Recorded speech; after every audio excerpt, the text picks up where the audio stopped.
Hi and welcome to Run Tall with Tim. I'm Tim. I'm glad you're here and we could spend a little time together. I hope you're staying safe and that things are going well. On today's video, I'm going to be comparing two daily trainers, both of them by Hoka. It's the Rincon 3 and the Clifton 8.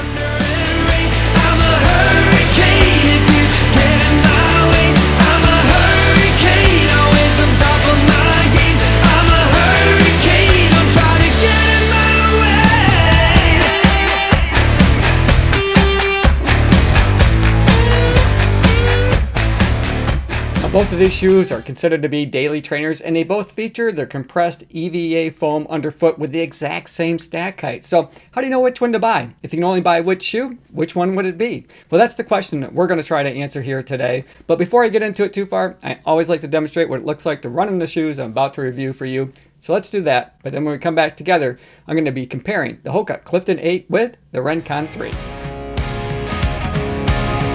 Forever young. Or am I faking on the tip of my tongue? There's a sarcasm waiting for you.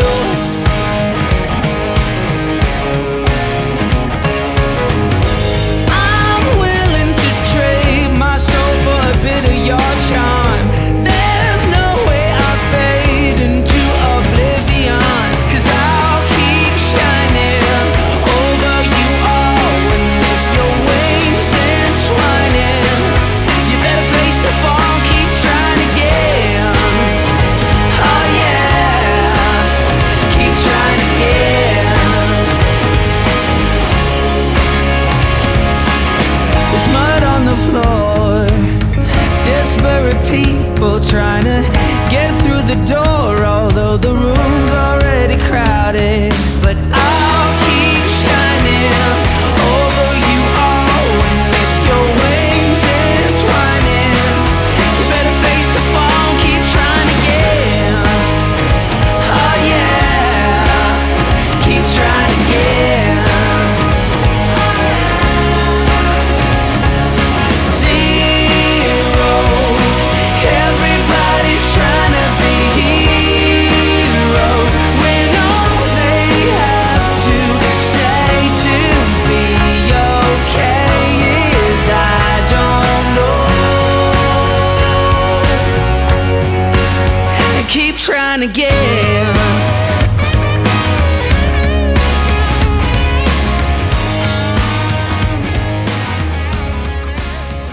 Now both of these are neutral road shoes. The Hoka Clifton 8, I did order those true to size and they cost $130 US.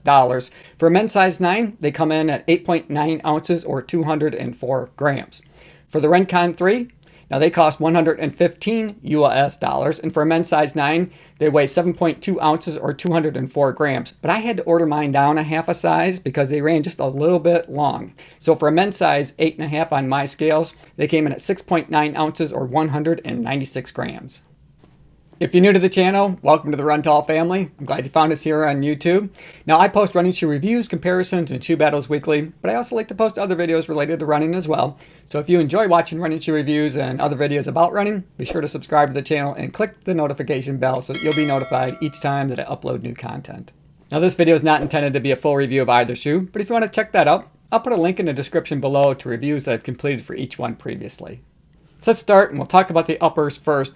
Beginning with the Rincon 3, here you can see that they used a sandwich engineered mesh material. It's really lightweight, it's highly breathable, really comfortable to run in, especially in the summer months when it gets pretty hot here in Michigan. It has lots of perforations. It's somewhat of a vented system, so they're elongated perforations, and they come all the way back to just about the midfoot section of the shoe.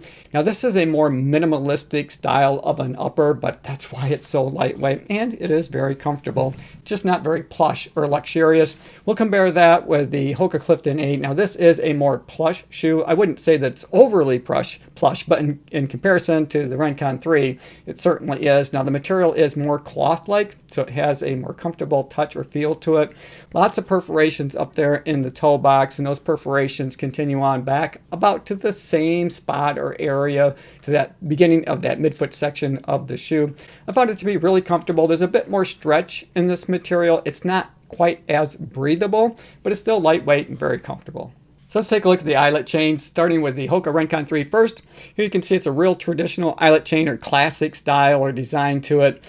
No big wow factor. They do have that little extra plastic overlays around the eyelets to give it some durability. They do include that extra eyelet in case you want to run where the runner's not. One of the differences that I noticed is really just the width here. So it's a little bit more narrow on the Rincon 3 than it is in the Hoka Clifton 8. So let's take a look at that.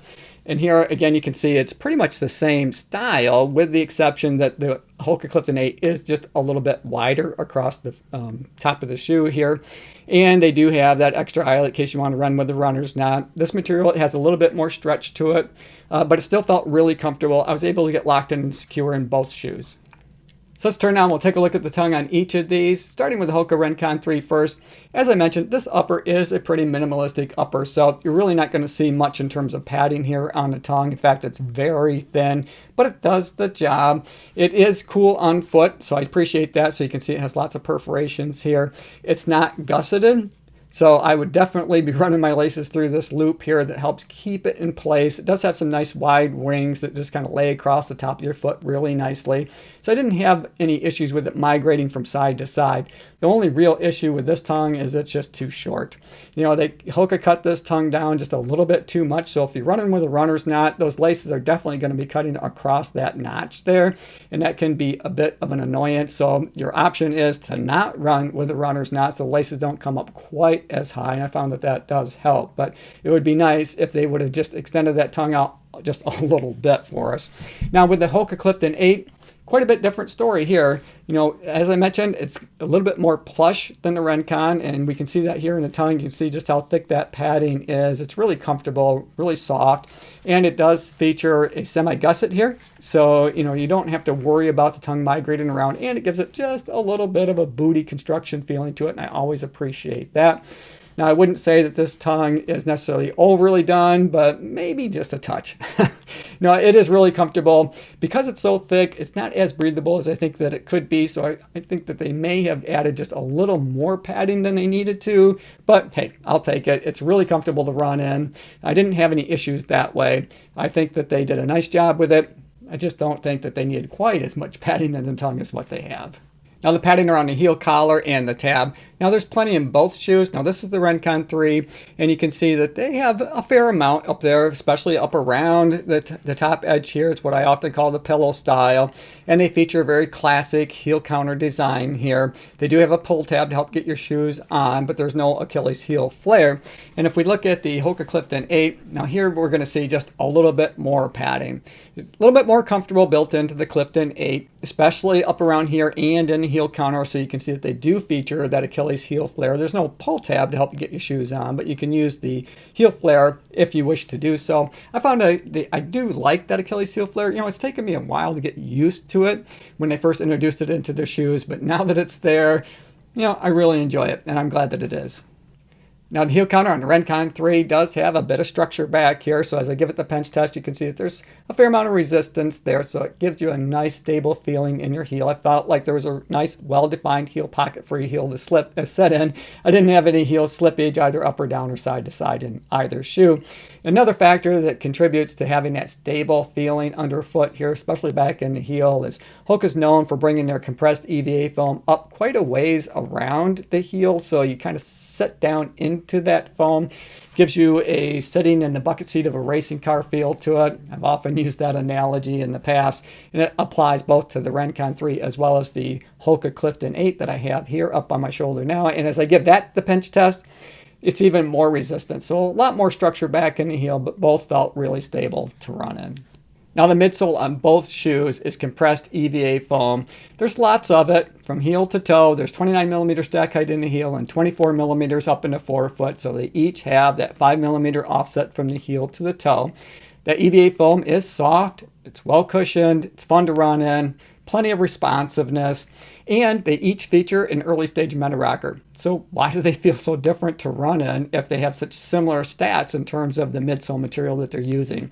Well, Hoka's helped us out with that a little bit. So if we take a look at the side of the shoe, and I don't know if you're going to be able to see that very well or not, but on the side of the shoe, they have printed what they call spring measurements. Now, this is the Rincon 3, and their spring measurement here is 38 and 24th. Now what that means is that your heel sets up 38 millimeters off the ground and your toe sets 24 millimeters off the ground. So it has a pretty aggressive rocker design to it overall.